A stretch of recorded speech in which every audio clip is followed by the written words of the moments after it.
Welcome everyone to the new episode of In Focus. Thank you for joining us today. This is the program where you can ask any Sony camera related questions. Yes, we're here for you.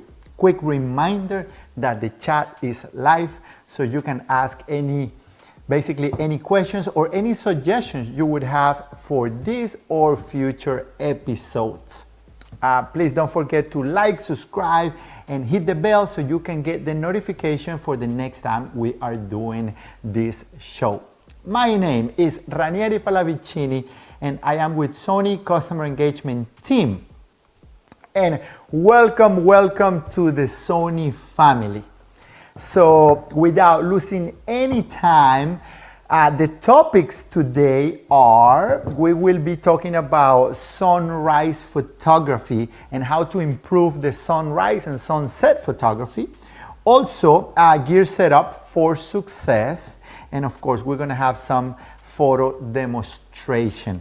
And let me show you just a couple pictures that we will be showing and tell you how did I do it and so on, and where did I do it, and you know, this is just a few of the pictures we're gonna be talking about. Okay, so without wasting any more time, I'm going to give you a couple of tips for success. And the first tip is prepare. How you will prepare. Of course, let's say that you already know where you're going to be to take these pictures, right? In this case, this sunrise or sunset. So if it's a sunrise, the night before, you have to leave absolutely everything ready. We tend to say, oh, you know, let me just charge the battery and in the morning I'm leaving, let's say tomorrow morning, I pick it up or things like that.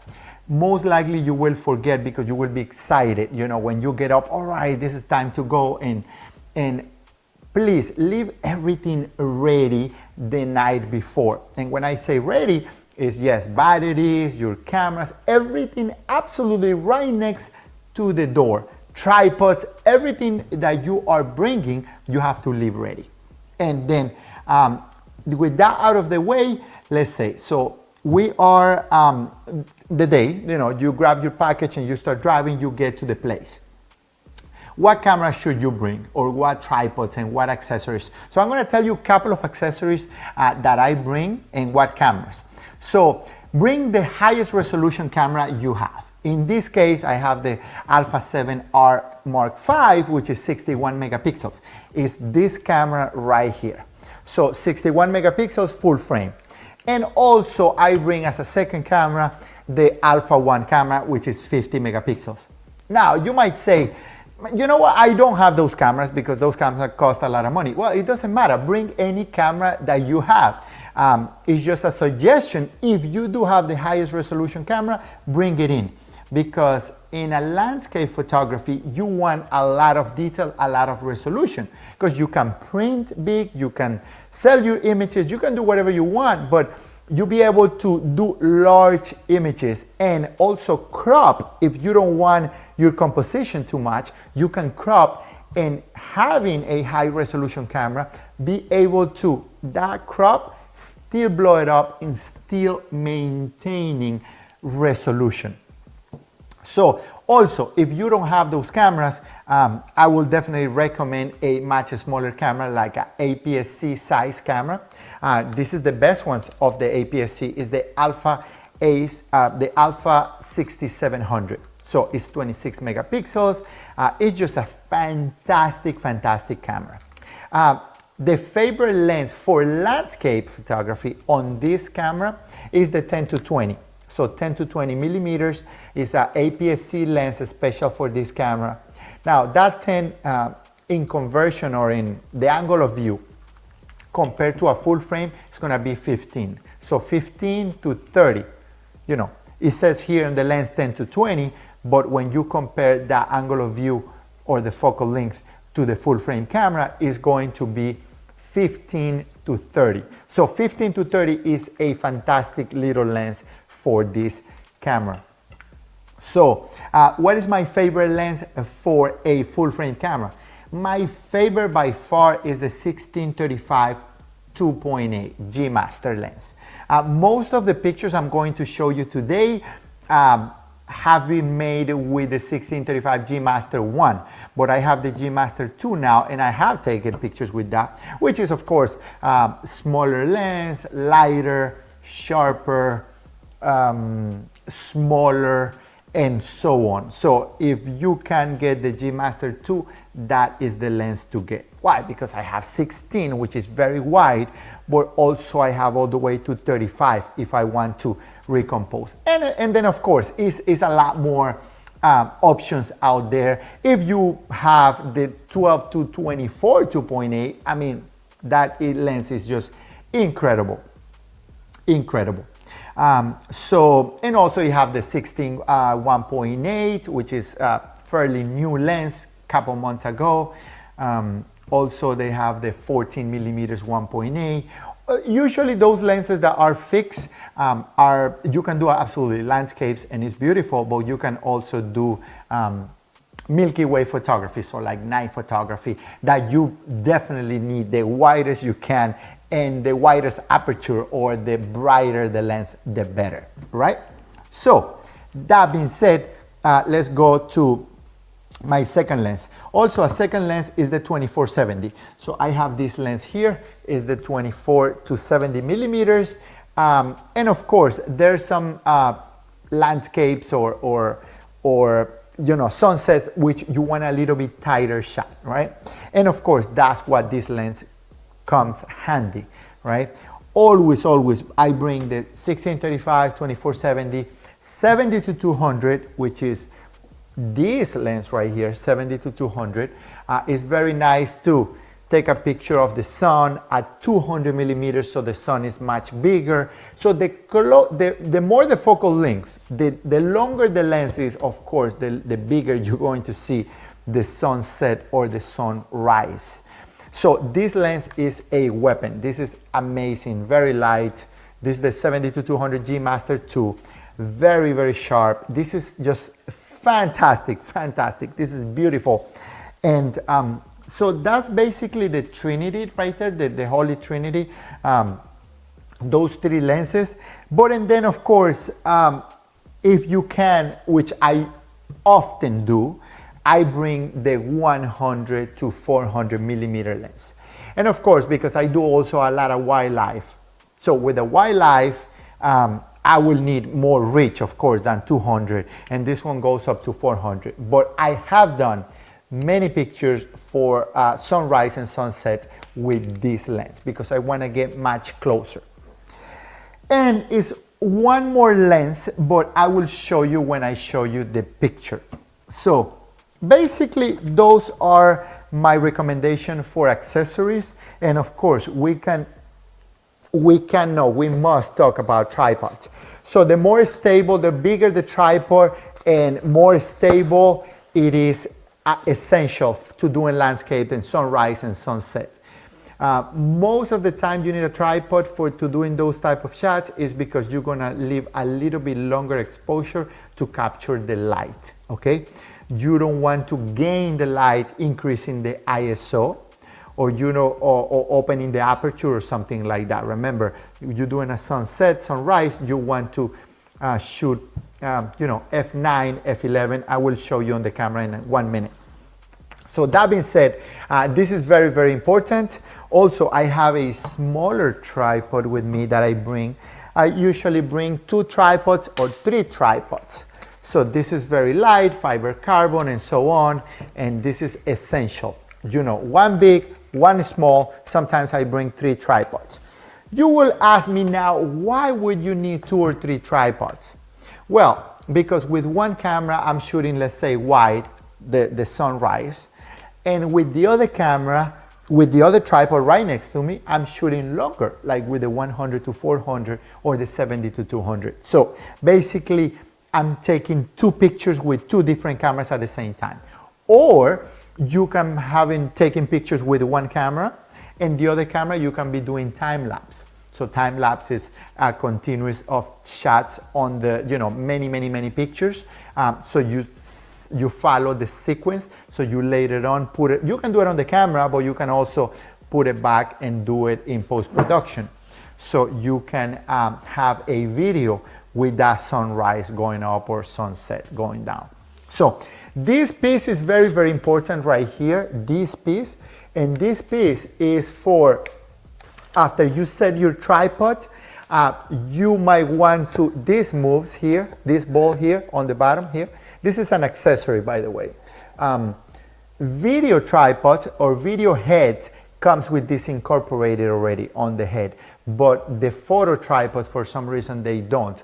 But anyway, so if you buy this, you put it a level, and after it's level, it's very, very important, because if you're doing many pictures, like 5 pictures, 6 pictures, 4 pictures, so you rotating this and capturing many pictures, so you want to do a panoramic, let's say, everything is already in a very good horizontal position.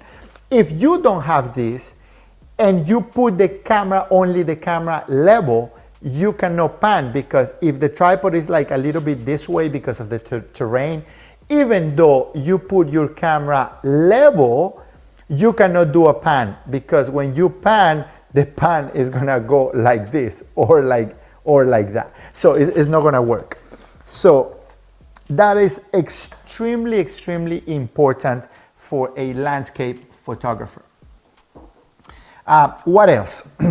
Basically, that's what I bring with me, right? Of course, a rag to clean your lens all the time if you are in the beach or if you are near water. The dust not the dust, but the dust and the particles of water. So you always want to have a clean a rocket blower to the dust out and to clean with a microfiber cloth.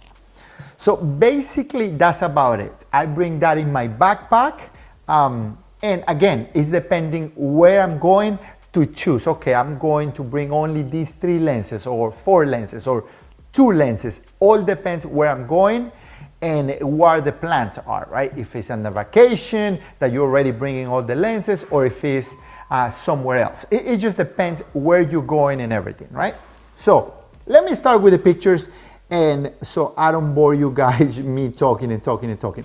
So this is the first picture, and hopefully you guys can see it right now. And this is Iceland, and this is a sunset. This picture is not too appealing. Yeah, it's nice, but it's not nothing out of this world. And the reason I put here this picture is to let you know that when you have a beautiful scenery, you should take a couple of pictures. Always, you should take a wide angle pictures, because it might turn out beautiful, better than the other ones.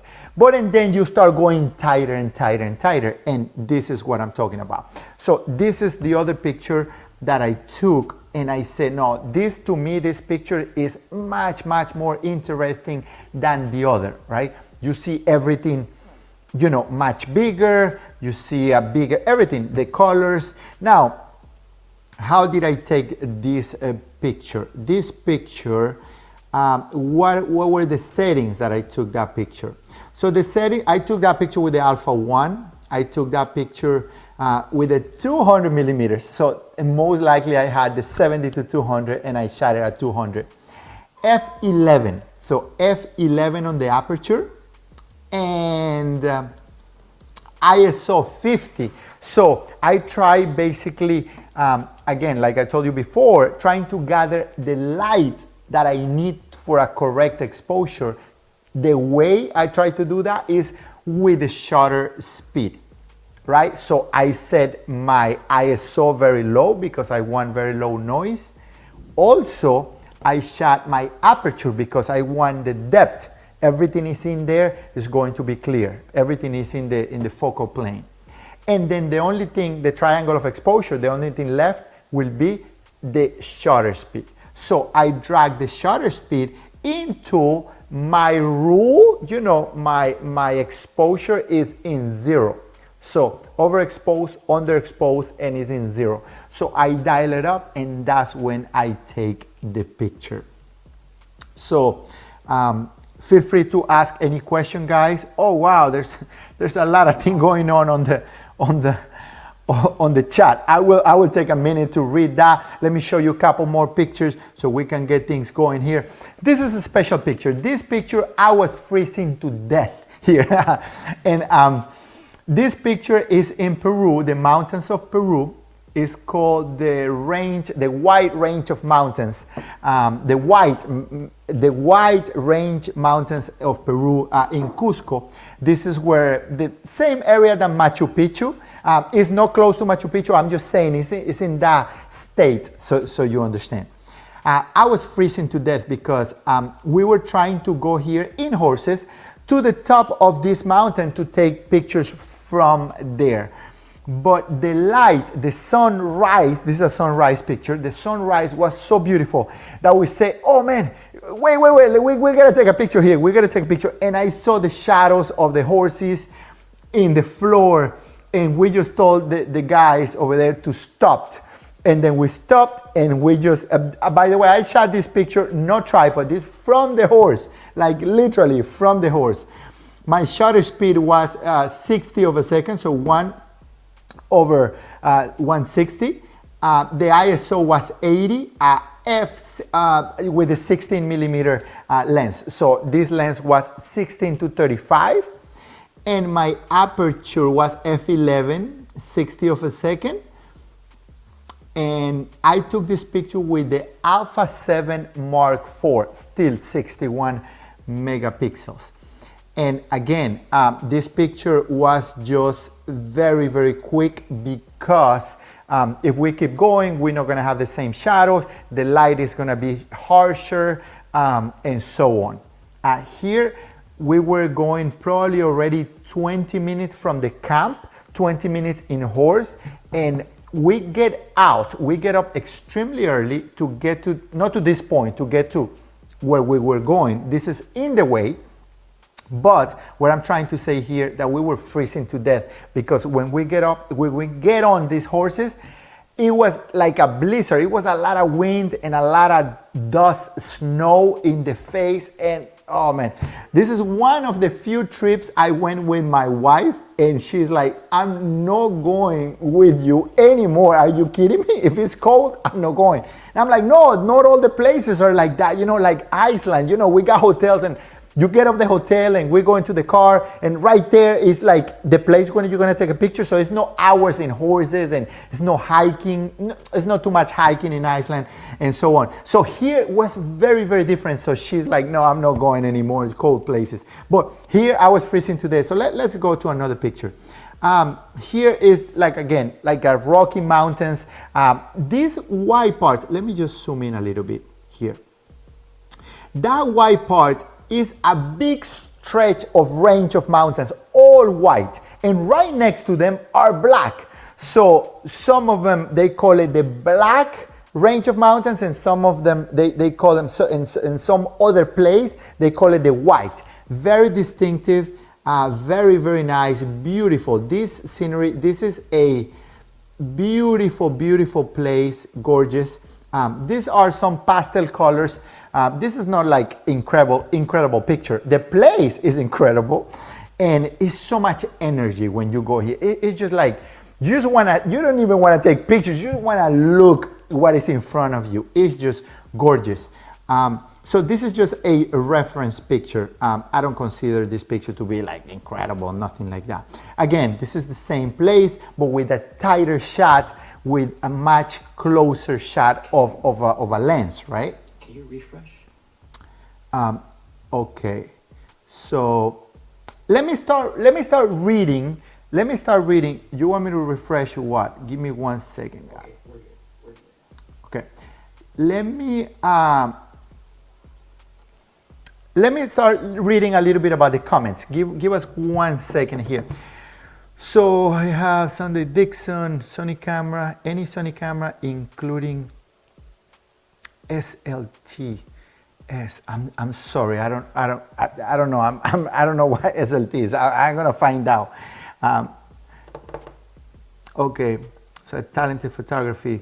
No, I mean, yeah. I mean, I'm a good photographer, but I guess I have the privilege, and I thank God for the privilege to, and Sony, the company, to allow me to go to these places, and they don't give me any trouble. You know, if I say, oh, I got to take this vacation to this place, they are very, very open to that, and they allow me to go. So I'm very, very grateful for Sony and you know, to God that allow me to go to these amazing places.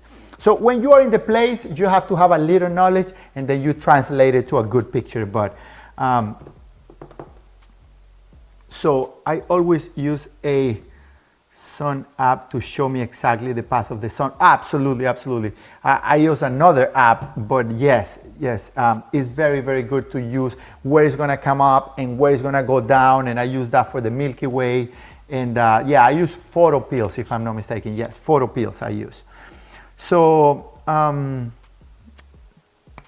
let's see. Sony, okay, A7 II camera, triple, let me see. G Master 35 millimeter, that's a beautiful lens. The G Master 35 millimeters. The 135 G Master, that's one of my favorite lenses, to be honest with you, for portrait. I mean, I can use it for anything, but portrait, I mean, that lens is is a weapon. That lens is amazing. The 135 millimeter G Master. So I see that, okay, you have used the G Master 1.2. Yeah, I had it for a while. I have now the 1.4 G Master 50 millimeters. And of course the 16, you know, to 35 G Master is just amazing, yes. The golden light with the blue light, Son Dixon is telling me to do look different for you both. Okay, so let me see. Mufasa, yeah, no, we're gonna get to the Mufasa picture. Thank you guys for showing up. Thank you. I see Rodolfo and naranjas, yes, semi-translucent, yes, like a pastel colors and things like that. Okay, so let's keep going, and I'm sorry for the break, but let's keep going with some of the pictures. So I am here, pastel colors. Okay, let's keep going with Peru, right? So this picture is a sunset. The blue hour here is just in another level. Many of you might think, oh no, you put a lot of saturation on that picture and things like that. Zero saturation. Like, it's amazing. What I did to this picture was just crop it a little bit. And I think I did a little brightness to pull up the shadows a little bit on the city over there in the back. But that color is just like that. From the camera, you can see it, like, it is incredible. So this is the main plaza in Cusco. The plaza in Cusco, this is a cathedral, and it was raining, so it's a lot of reflection on the floor. And yes, this is the blue hour. Right after the sun is set, it turns to the blue hour. On the morning, on the sunrise, is a little bit different. The blue hour turns before the sun rises. So anyway, this is a beautiful, beautiful place. Whoever is been to Cusco can vouch for me that this place is just incredible, incredible. Very high. I think it's over 4,000 meters high. So very, very high. Anyway, a lot of people think that Machu Picchu, because you land in Peru, you land in Cusco, which is higher than Machu Picchu. Machu Picchu, a lot of people think, oh, it's higher because they see the mountain. But it's a 1,000 meter drop from Cusco. You have to acclimatize for about 2 days and then go down 1,000 meters, then you get to Machu Picchu. So it is incredible. So let's keep going here, and let's go to This picture is very special for me. They invite me to go to Yosemite and they say, man, we're gonna try to catch this phenomenon. It's called the Firefall. And this is only in February. So I think it's only 2 or 3 weeks, about 2 weeks in February that this phenomenon happens. And this is a sunset. And let me just put it here.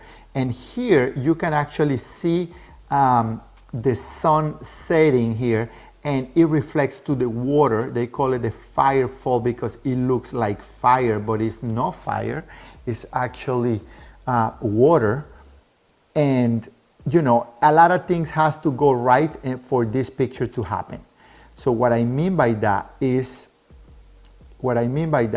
that the right amount of snow, it cannot be cloudy, because if it's very cloudy, it blocks the sun and it doesn't hit in the perfect area where it needs to hit to reflect the sun or the light of the sun on the water. It cannot be raining. And so it's so many things that has to happen. And this was just incredible. I have a time lapse on this. I'm not gonna show it today, but I have a time lapse on this Firefall as well. This is only in February in Yosemite. So we're going back to Peru, and this picture is in Peru. And let me show you on camera 2 here the settings that I put the camera. So when I'm doing a portrait, I don't do continuous focusing. I do single focusing, single point. So here you can actually see that it is continuous. So it's tracking. So let me just go back to my camera so you can see. So if I move this, you know, the camera follows me, you see? So I don't want that when I'm taking a portrait. I'm sorry, I don't want that when I'm taking a landscape, either sunrise or sunset. I will put it in the middle, which is a single spot. So here the camera will focus there, but if I move, it's not going to track me. It's not going to track me. So that being said,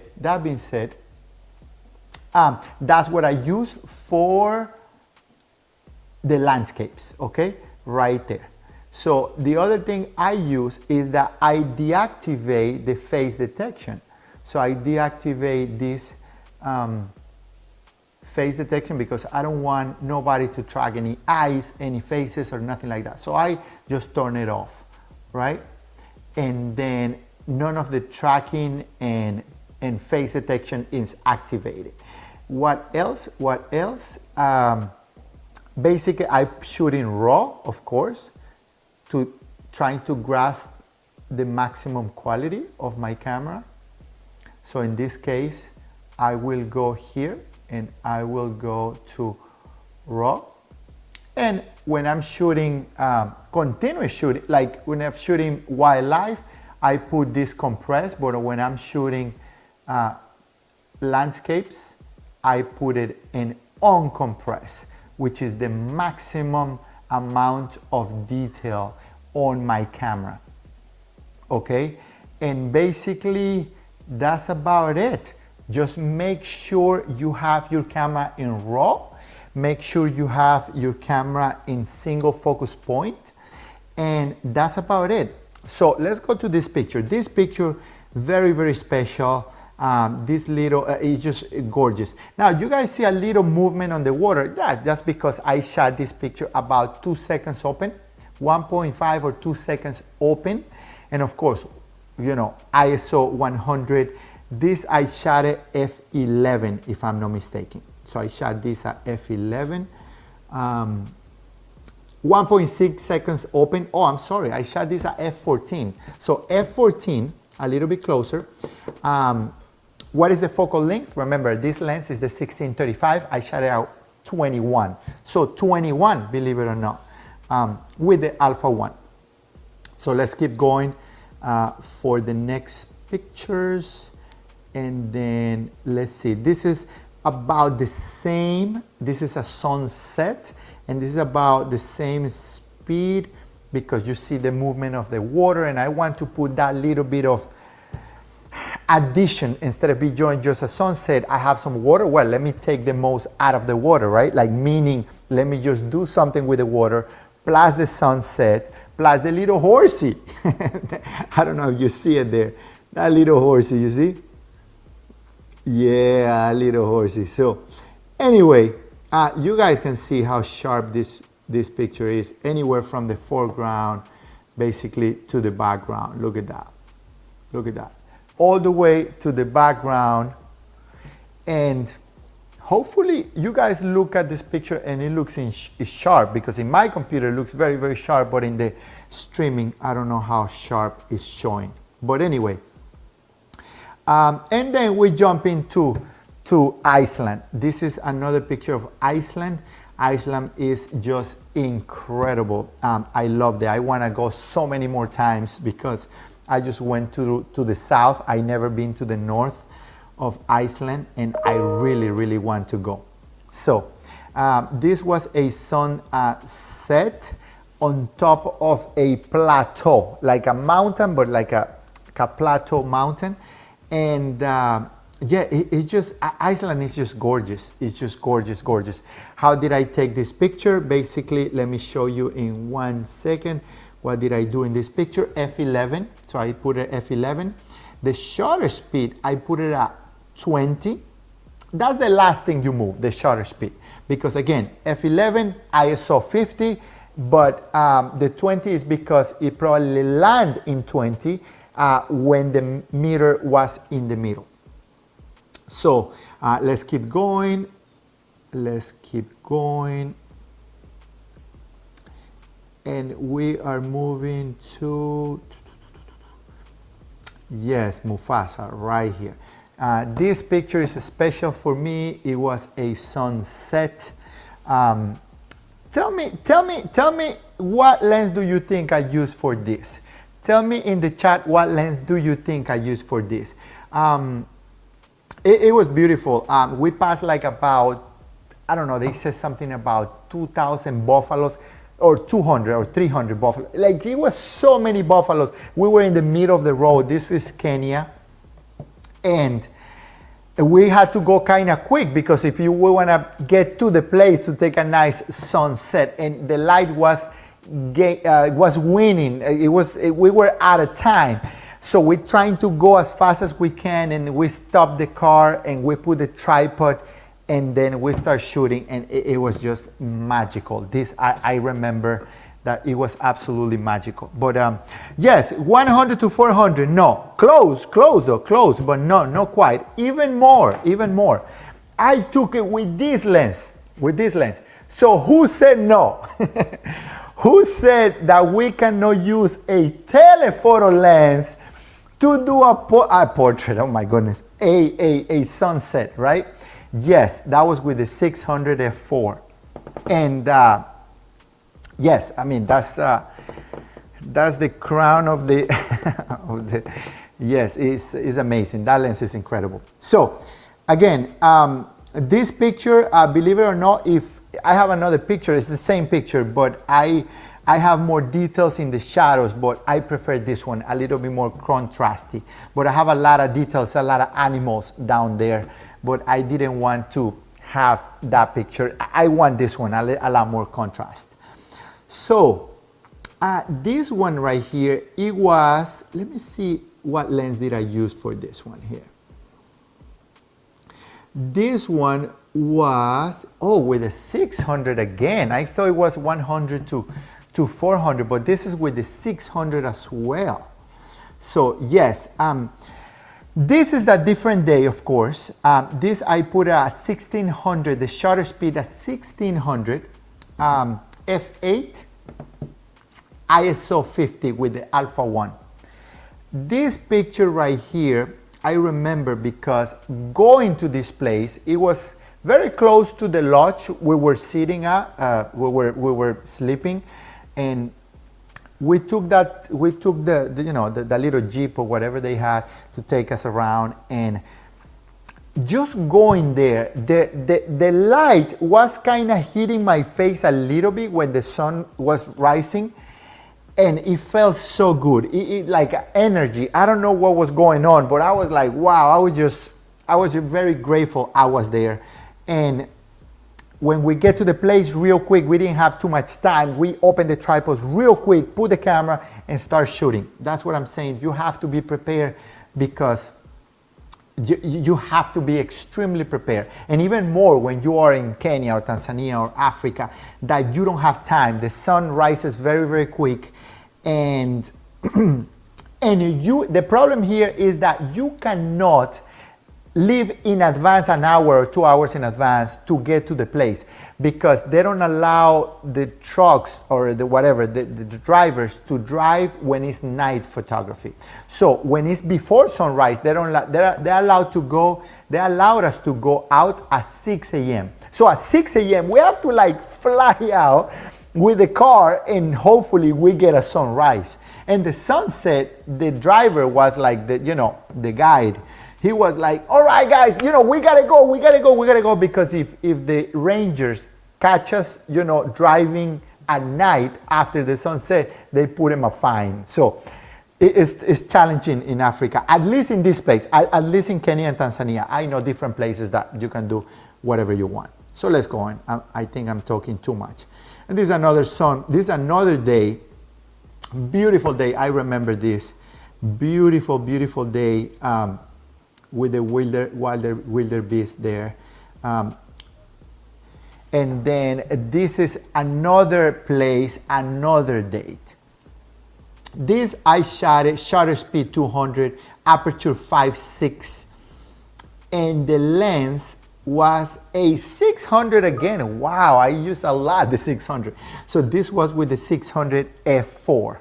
600 f4, and in the morning, when we get out to do the pictures, we will never come back after, basically after the sunset. They will take us the food over there, and we will eat it and keep shooting during the day, right? And this is another sunset. This is Tanzania. Oh no, I don't think I'm moving these pictures. I'm sorry, I was thinking I was moving the pictures, but yes. Yes, this is Tanzania. This is Tanzania. And basically, depending what lens you are using, when I'm using the 16-35, basically I'm putting that in f11, f9, f11, f13 sometimes, but not as much. And let me see how did I took this picture. Let me see the parameters. So f8, ISO 100 at 200 millimeters. So here I use the 70 to 200. 70 to 200 millimeters. So, and then let me see what else we have, any questions we have here. Yes, the 400 to 800. Believe it or not, I have not tried the 400 to 800 yet. They tell me it's fantastic, but I haven't tried it yet. So let me see, 600 GM. Yes, that thing is just incredible. That lens. A1 Mark II. Yeah, I know I need the Alpha 1 Mark II. I don't have it yet, but I need that camera. That camera is gonna help me so much when I'm shooting wildlife photography for the pre-capture and the autofocusing and everything. Yes, I don't have it quite yet. I'm sure, Rodolfo, you are loving your Alpha 1 Mark II. So, yes, thank you so much for being there. And then basically, I'm gonna put you 2 more pictures, and that's it. This is not a sunrise or a sunset, but this is a picture that I did in Peru, in the mountains. So I put the camera in a portrait mode, and I took 8 pictures, and I put that panoramic together in Lightroom or so. And of course, this was like, I don't know, 11 p.m. or 12 a.m. or so. And then the last one I leave you with it's not a sunset or sunrise, but I leave you with this one. I call it the party of bears in Alaska, in Brooks Falls. And it was such a beautiful experience. Let me see how or what camera, lens did I use? 100 to 400? Lens 100, yes, 100 to 400 lens. ISO 1000 f13 because I want all the bears in focus. And yes. And basically that's about it, what I have for today. I do have a lot more landscape pictures, but there are no sunrise or sunset. And the topic today, it was how to get better at that, right? Please don't forget to do, when you're doing your landscape picture, your sunrise or sunset, just if you have a second camera, put your second camera in a tripod and start doing a time lapse. It's beautiful. It's just gorgeous and beautiful. And yes, without losing any more time, thank you guys for showing up today. And I hope you guys got 1 or 2 tips from me when I go and travel and do all these photography adventures. So feel free to type any questions that you may have for we're gonna keep checking this chat and trying to answer any questions you have for gear or for how you take the pictures and so on. Probably I want to do the next one. Feel free to let us know what you want us to talk about, what you want me to talk about, right? It could be whatever, like my wireless microphone, you know. We make it easy for the consumer to use a wireless mic. We can talk about that. We can talk about, composing photos, how to compose a great photo, what I'm looking for when I'm looking for composing photos, or we can talk about, small cameras like a ZV-1 Mark II.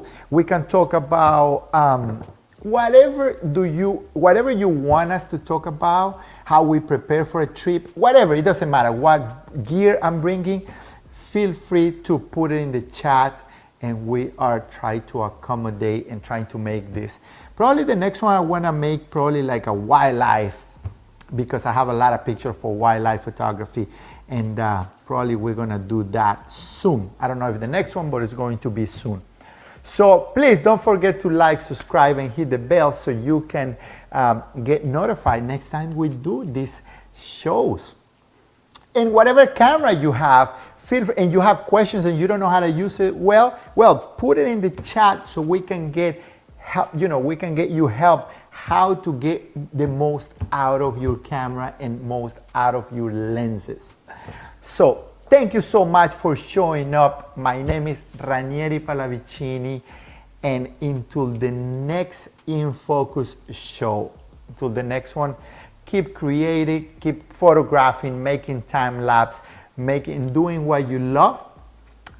I'm here and we are here for you. Thank you so much. Until the next one.